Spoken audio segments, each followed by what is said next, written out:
Today's lesson will be looking at Chemistry 1501. We are going to focus on these three concepts, which is formal charge, Lewis structure, and valence electron of a compound. Let us start. Just a quick review on what is a formal charge. A formal charge is a charge that each element has in a compound, and this formal charge, it has a specific equation. We have two different types of equations that I personally use. There is a lesson video whereby we look at Lewis dot diagram of sulfate, and then there is an equation that I used to calculate the formal charge. But today I will show you another equation to use to calculate the formal charge.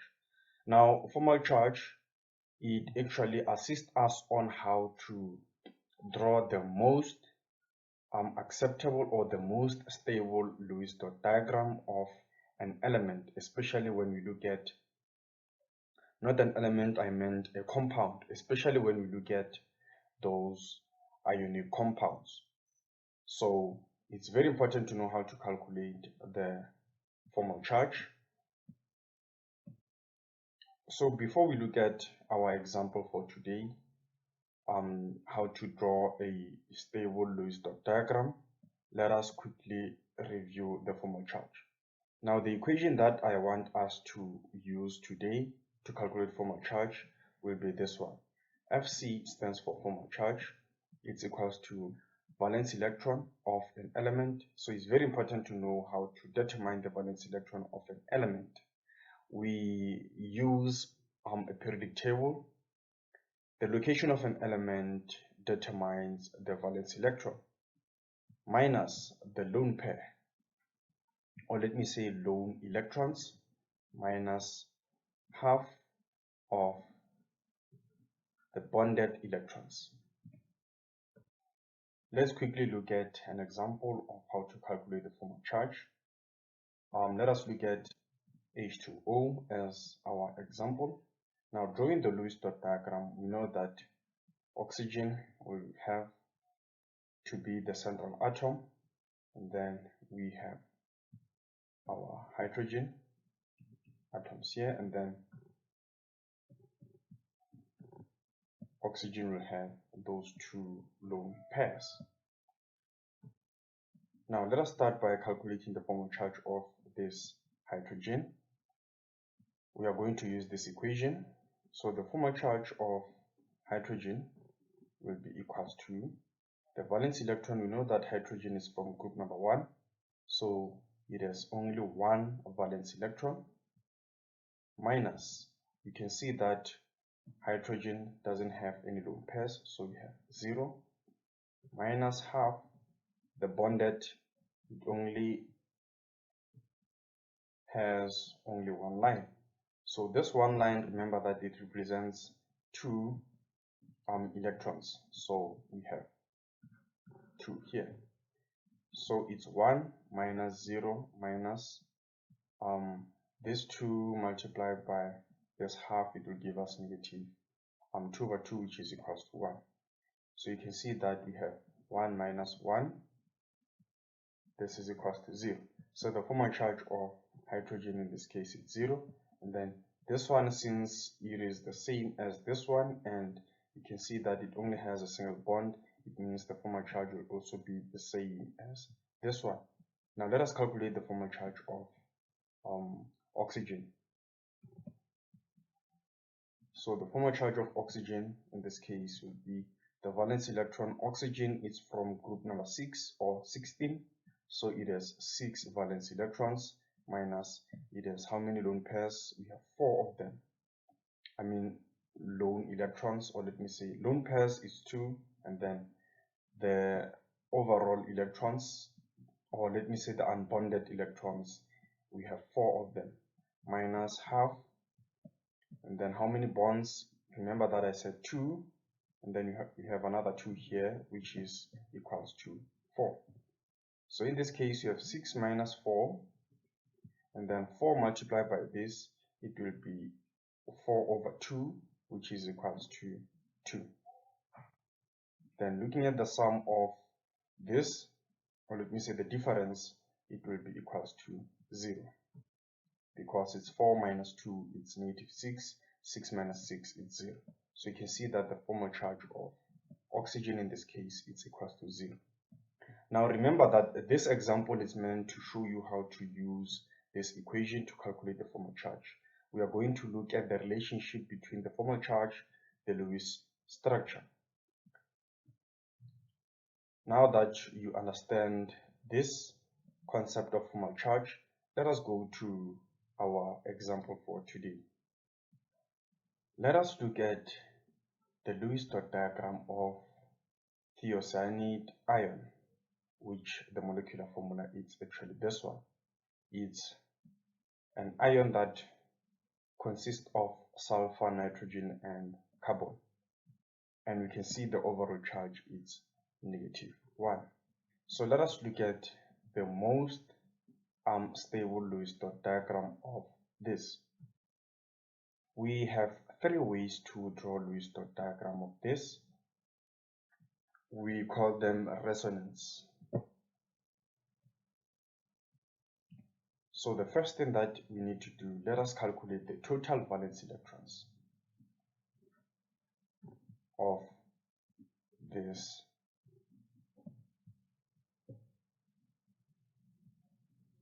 ion. So sulfur is in group number 6, so it has valence electron of 6, plus nitrogen, group number 5, it has valence electrons of 5, plus carbon, it's in group number 4, so it has 4 valence electrons. Now we should understand something. This simply means that we have 1 extra electron. If we had 2 minus, it means we have 2 extra electrons. So since it's only minus, or you can say -1, it has 1 extra electron. Remember that these are electrons, so you have to put 1, which is from the overall charge. So this will be equals to 16 valence electrons. Then let us go ahead and draw our Lewis dot diagram. Let us start with the first Lewis dot diagram. Carbon in this case will be the central atom. And then we know that carbon, it's a tetravalence atom. So we have sulfur and nitrogen here. So sulfur will have 2 lone pairs, and then nitrogen will also have 2 lone pairs. And then it will be like this. And then the resonance, or let me say another structure that we can draw of this, we are going to have sulfur, carbon, and nitrogen. Then the triple bond will be here, and then we are going to have only 1 pair, only 1 lone pair, and then we are going to have 3 lone pairs here, and then we have that negative charge there. Now if you can check, all of them, they satisfy the octet rule. Another resonance structure that we can draw is this one, where the triple bond is with the nitrogen. Nitrogen will have a single lone pair, and then sulfur will have 3 lone pairs, and then we have this minus here. So in this case, we need to choose which one is the most stable, and then in order to choose, we need to use the formal charge. Now, looking at all these Lewis dot diagrams, the one that has most of the formal charges closest to 0 will be the most stable. So it is very important to calculate the formal charge of each Lewis dot diagram to find the most stable.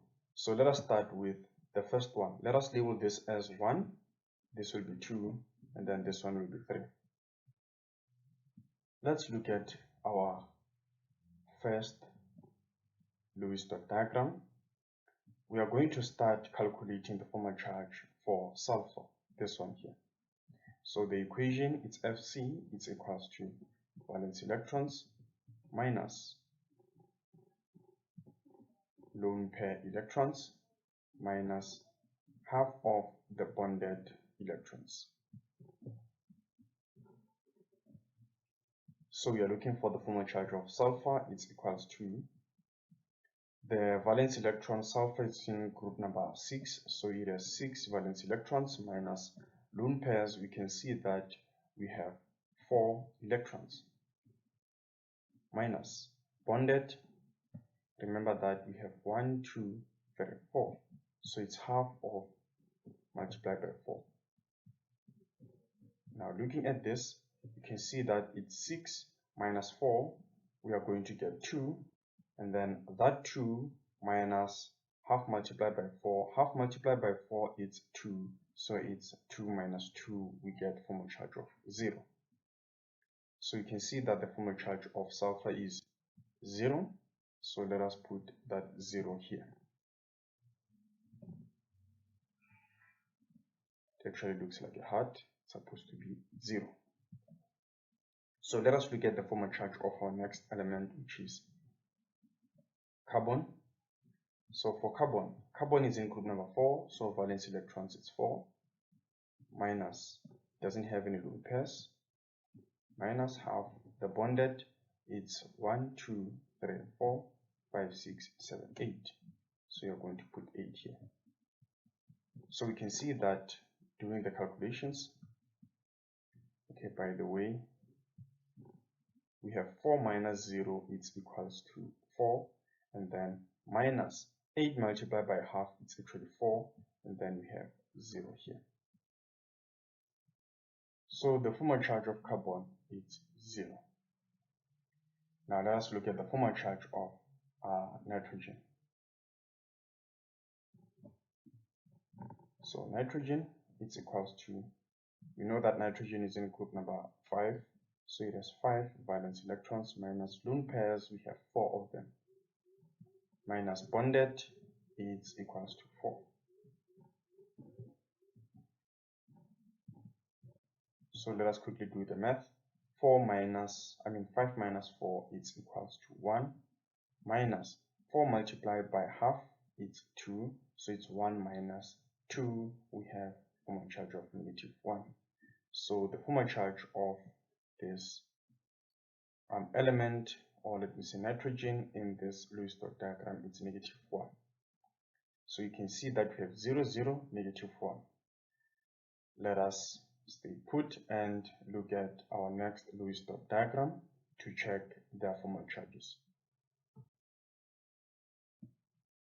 Now this is the second Lewis dot diagram. We are still going to use our equation, minus lone electrons minus half bonded electrons. So let us start with sulfur. Valence electrons still the same, minus lone pairs, we only have 2, minus half bonded, it's 1, 2, 3, 4, 5, 6. So we have 6 here. Let us quickly do the math. 6 minus 2 is 4, and then we have 6 multiplied by this half, we are going to get 3, so 4 minus 3 is equals to 1. So the formal charge of sulfur in this case will be equals to 1. Let us look at the formal charge of carbon. It's still in group number 4, minus, doesn't have any lone pairs, minus half, the bonded, we said here it's 6, and then here is 2, so 6 plus 2, we actually have 8. We quickly do the math. We have 4 minus 0 is 4, and then 8 multiplied by this half will give us 4, so 4 minus 4 it will give us the formal charge of 0. So the formal charge of carbon in this case is 0. We look at the formal charge of nitrogen. So nitrogen still in 5 minus the lone pairs, we have 6 of them, minus half, and then the bonded we only have 2. So it's 5 minus 6, it's negative 1. 2 multiplied by this half will give us 1. Then it's negative 1 minus 1 will give us negative 2. Now it means the formal charge of this will be 2 minus. By the way, if you can look at the sum of these formal charges, they always add up to the overall. So 1 plus 0 is equals to 1 minus 2, it will give us negative 1. So always the sum of all the formal charges of all the elements in the compound will be equals to the overall charge. Let's go ahead and look at the last structure.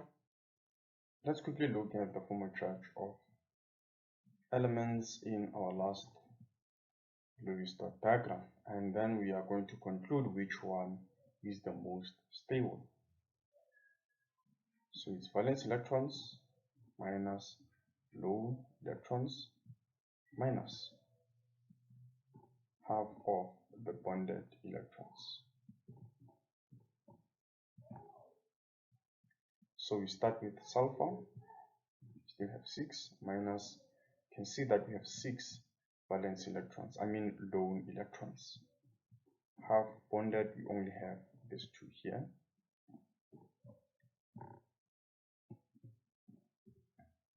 So this 6 minus 6 is basically 0, and then 2 multiplied by this half will give us negative 1. Then we go for carbon. We still have 4 valence electrons, minus, we don't have any double pairs, minus half of the bonded. We have this 2, 3, 4, 5, 6, 7, 8. We still have 8. Doing the math, we have 4 multiplied by this half, negative half, it will give us negative 4. So 4 minus 0 minus 4, it will give us formal charge of 0. Now we look at nitrogen. Nitrogen, we still have 5 as the valence electrons, minus lone pairs we only have, lone electrons we only have 2, minus half of bonded, we have 6 of them. Now doing the math, we have 6 multiplied by this negative half, it will give us negative 3. So 5 minus 2, it will give us 3, and then minus this 3, it will give us 0. Now that we calculated the formal charge of each element in this 3 Lewis-Dot diagram, now we need to choose which one is the most stable.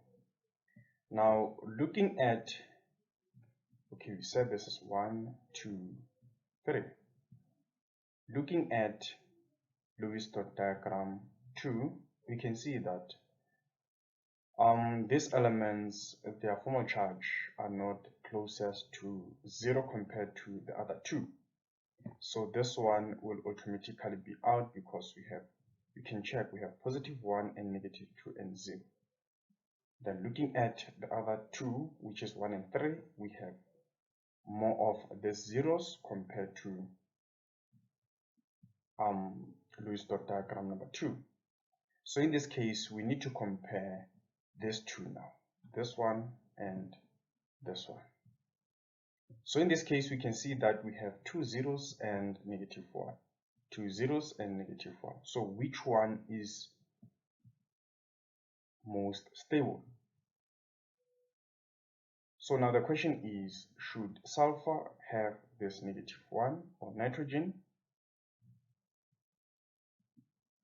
Because checking the two, sulfur has negative 1 on 3 and nitrogen has 0 on 3. Then looking at this one, nitrogen has -1 and then sulfur has 0 on 1. So in this case, we decide using the electronegativity. Now looking at nitrogen and sulfur, nitrogen has the highest electronegativity compared to sulfur. The electronegativity value of nitrogen is approximately 3.0 and then sulfur is around 2.6. So since nitrogen is more electronegative compared to sulfur, then nitrogen should have a negative charge compared to sulfur. So you can see that in Lewis dot diagram 1, nitrogen is having a formal charge of -1 and sulfur is 0.